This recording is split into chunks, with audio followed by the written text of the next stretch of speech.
हिंगोली येथे विनीत सकल मातंग समाजाच्या वतीने विराट आक्रोश महामोर्चा. प्रतिनिधी हिंगोली विकास लगड. दिनांक 26 मे 2026 रोजी हिंगोली येथे विनीत सकल मातंग समाज जिल्हा हिंगोली यांच्या वतीने विराट आक्रोश महामोर्चाचे आयोजन करण्यात आले. या मोर्चामध्ये मोठ्या संख्येने समाजबांधव सहभागी झाले होते. मोर्चानंतर जिल्हाधिकारी यांना विविध मागण्यांचे निवेदन सादर करण्यात आले.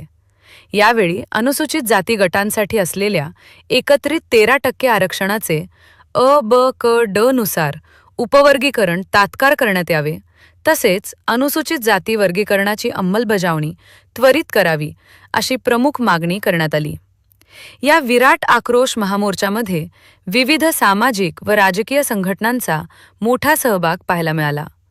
विशेषतः लहुजी शक्ती सेना, मानवहित लोकशाही पक्ष तसेच मातंग समाजातील विविध संघटनांनी मोठ्या ताकदीने सहभाग नोंदवला. मोर्चा दरम्यान समाजाच्या विविध प्रलंबित प्रश्नांवर जोरदार घोषणाबाजी करण्यात आली.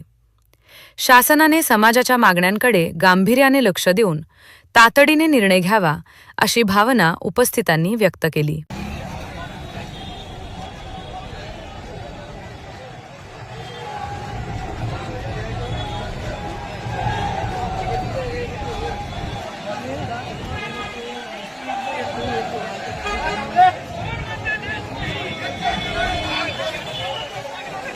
तीनशे 41 नुसारच्या 59 जाती आहे, त्यांचाच अधिकार आहे.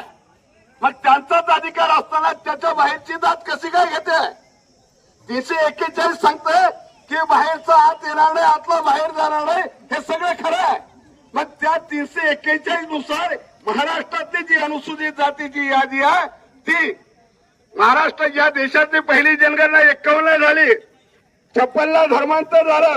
56ला धर्मांतर होत असताना परमपूज्य डॉक्टर बाबासाहेब आंबेडकरांनी 18 मार्च 1956ला आग्र्याच्या रामलीला मैदानावर अनुसूचित जाती आणि राज्यघटनेने दिलेल्या राखीव जागेच्या लाभाविषयी